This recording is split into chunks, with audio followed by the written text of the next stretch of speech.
France versus USA Men's Olympic Basketball Tournament Paris 2024 Olympic Games Finals.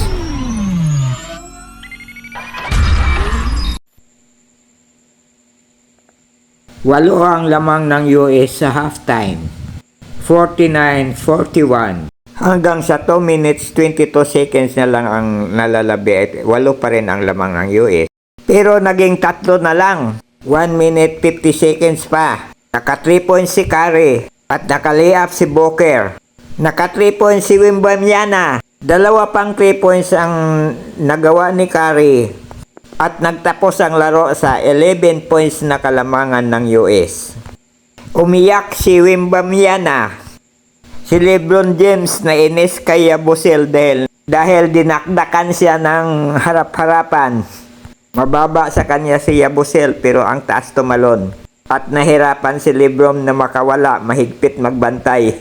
Bida pa rin ang tatlo, si Durant, si Curry at saka si LeBron. Pero kung wala yung tatlong malalaki ay siyempre matatalo sila. Si Embiid, Davis at Adebayo. Kasi yung tatlo ang nagpapahirap kay Wembanyama na 7'3 ang taas. At saka kay Gobert